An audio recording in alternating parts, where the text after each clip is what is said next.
Баршаларыңызга кайырлы күн. Бүгүн сиздермен кыштын күнүнө арналган чертополок дайындайтын болобуз. Кобра деп да атайды. Бул кичине кышкылдаа, өтө дәмдүү, табиғат ашарлык болуп чыгады. Сиздер де жасап көрүңүздөр. Эң алдымен помидорубузду осулай ет тартыштан өткөзүп алатын болобуз.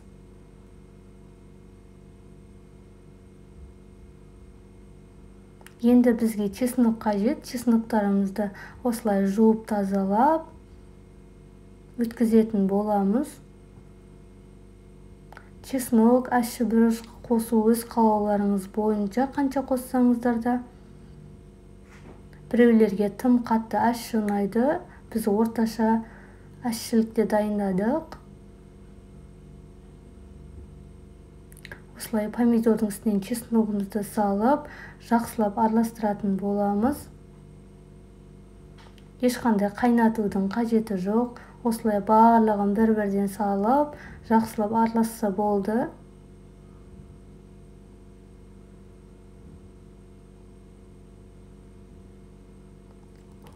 Енді кызыл ащы бурушубузду косамыз.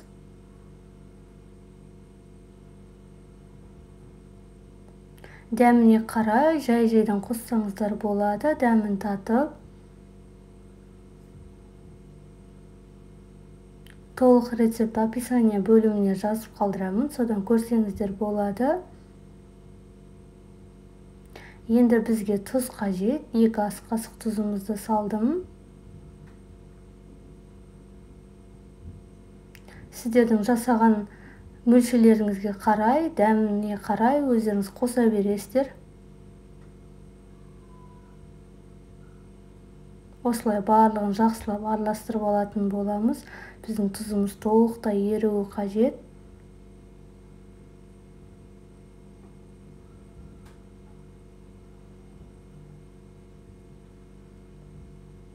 Енді бізге аспирин қажет.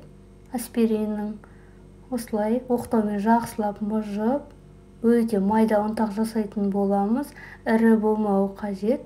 Әбден ұрғылап, езіп аласыздар. Бұл аспирин біздің банкамыздың атылып кетпеуі үшін қосатын боламыз.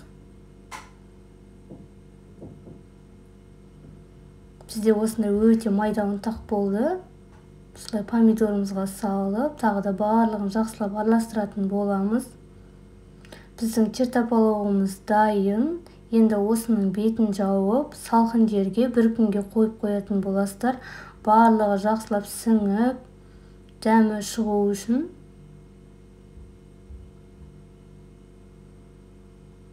Ашып кетпеу үшін міндетті түрде салқындау жерге қойыңыздар.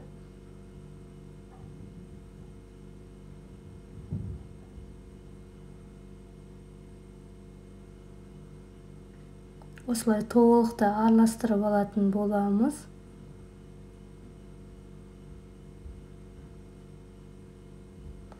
Енді бір күннен кейін біздің чертопологымыз дайын болды.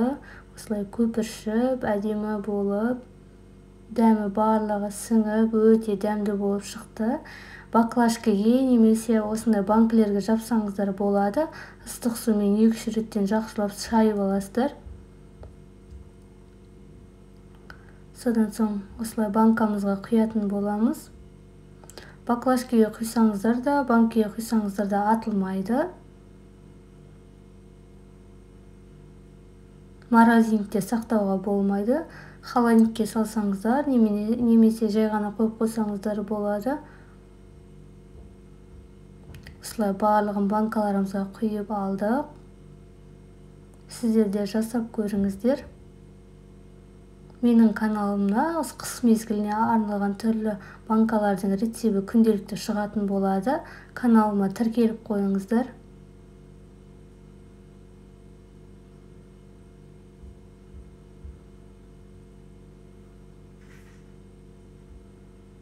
Бір күннен кейін осылай барлығын жауып дайындап алдық. Өте дәмді болып шықты. Видеоны аса лайк басып, комментарий қалдырып кетіңіздер. Менің каналыма тіркелуді ұмытпаңыздар. Өте дәмді болып шықты. Сіздер қалай жасайсыздар, комментарийға жаза кетіңіздер. Баршаларыңызға ас болсын.